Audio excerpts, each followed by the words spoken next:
राजधानी रायपुर से अगली खबर, जहां भारतमाला प्रोजेक्ट में गड़बड़ी का मामला सामने आया, जहां जांच में अब आएगी और तेजी। इसके साथ ही रायपुर समेत कुल 11 जिलों में जांच शुरू करने के निर्देश दिए गए।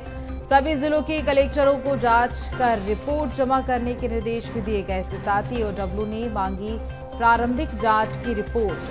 तो इसको लेकर जो भी गड़बड़ी की गई थी उसको लेकर के जांच की जाएगी और इसके पहले भी जो जांच की गई थी वो रिपोर्ट ईओडब्ल्यू ने मांगी है। सभी जिलों के कलेक्टरों को जांच कर रिपोर्ट देने के लिए आदेश दे दिया गया है और इसके पहले जो जांच की गई थी प्रारंभिक जांच, जिसकी रिपोर्ट ईओडब्ल्यू मांग रही है। भारतमाला प्रोजेक्ट में गड़बड़ी का मामला, जहां जांच में अब और भी ज्यादा तेजी आएगी। कुल 11 जिलों में जांच शुरू करने को लेकर निर्देशित कर दिया गया है। सभी जिलों के कलेक्टरों को रिपोर्ट जमा करने के निर्देश दे दिए गए हैं। ज्यादा जानकारी लेंगे सहयोगी अविनाश चंद्रवंशी से। अविनाश, देखिए, भारतमाला प्रोजेक्ट को लेकर के जो भी गड़बड़ी सामने आई है उसको लेकर के जांच पर बातचीत की जा रही है और उसके पहले भी प्रारंभिक जांच जो की गई थी उसकी रिपोर्ट ईओडब्ल्यू मांग रही है। जी,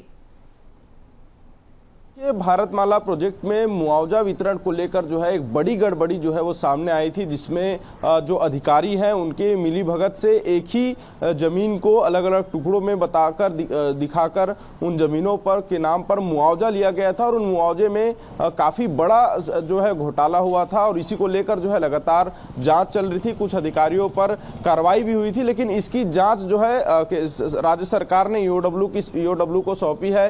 कैबिनेट की बैठक के बाद भारतमाला प्रोजेक्ट की जांच जो है ईओडब्ल्यू को दी गई थी और अब ईओडब्ल्यू इस पूरे मामले की जांच कर रही है, जिसमें अभी जो प्रारंभिक जांच हुए थे, जब सरकार को इसकी जानकारी मिली तो राजस्व विभाग ने जो पहले जांच की थी, जो भी पड़ताल किए थे, उन तथ्यों को भी ईओडब्ल्यू के द्वारा मांग किया गया है कि प्रारंभिक जांच में क्या कुछ तथ्य सामने आए थे। इसके अलावा रायपुर सहित 11 अलग अलग जिलों की भी जानकारी जो है मंगाई गई है। सभी कलेक्टरों को राजस्व सचिव ने निर्देश भी दिए हैं कि किस तरह से वहां पर मुआवजे को लेकर कार्य हुए हैं। इन तमाम चीजों को लेकर जो है जानकारी मंगाई गई है ताकि जांच में पूरी पारदर्शिता हो, किसी भी तरह से कोई जांच में कमी ना हो, क्योंकि ईओडब्ल्यू अगर जांच कर रही है तो तह तक जाकर इस पूरे विषय की जांच होगी कि किसकी संलिप्तता थी, कौन कौन लोग शामिल थे, किनके कहने पर इस तरह के इस पूरे घोटाले को जांच किया गया है। तो अब जांच का जो दायरा है वो लगातार तेज होता जा रहा है और न केवल रायपुर बल्कि अन्य जिलों की भी जानकारी मंगाई गई है ताकि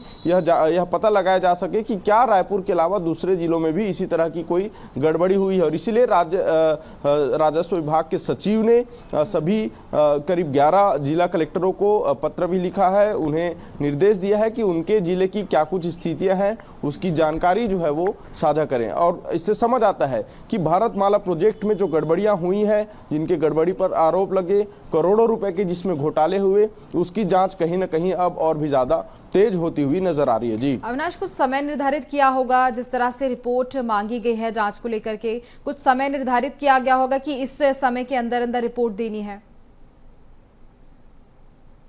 जांच में कुछ रिपोर्ट सामने आए थे, उसमें क्योंकि जांच काफी बड़ा घोटाला है तो जांच का दायरा काफी लंबा है, इसलिए कोई तय समय अभी इस विषय के लिए नहीं है। क्योंकि ईओडब्ल्यू जब जांच कर रही है तो एक लंबी प्रक्रिया होती है। ऐसे विषयों को जांच करने के लिए तमाम डॉक्यूमेंट, दस्तावेजों को, डिजिटल डिवाइस और तमाम चीज़ों को जब ईओडब्ल्यू खंगालती है तब जाकर इनके तथ्य जो है इकट्ठा हो पाते हैं और उसके बाद फिर ये केस जो है कोर्ट में चालान पेश होता है और उसके बाद एक लंबी प्रक्रिया चलती है।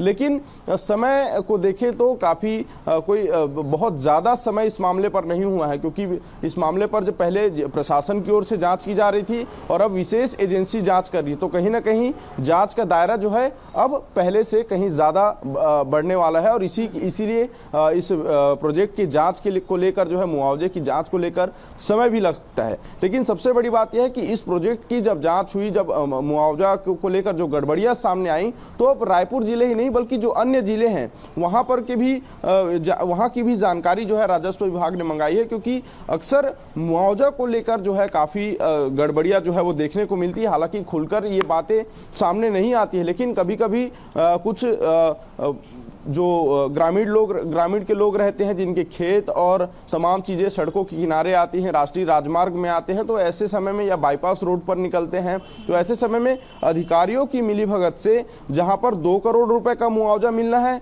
वहां 4 करोड़ का मुआवजा निकल जाता है और ऐसे में सरकार के राजस्व का एक बड़ा नुकसान होता है। और यही स्थिति जो है भारतमाला प्रोजेक्ट में हुई थी, जहां पर जो अलग अलग जमीन है उनको अलग अलग टुकड़ों में दिखाकर, उनके खसरा नंबर को बदलकर, तमाम तरह से षड्यंत्र तरीके से रचकर जो है करोड़ों रुपए का मुआवजा लिया गया था। और उन मुआवजे को लेकर जो है कुछ अधिकारियों के ऊपर कार्रवाई जरूर हुई थी, लेकिन इस पूरे मामले की अब इन्हीं बिंदुओं पर जांच हो रही है। जी बिल्कुल अविनाश, तमाम जानकारी के लिए बहुत धन्यवाद।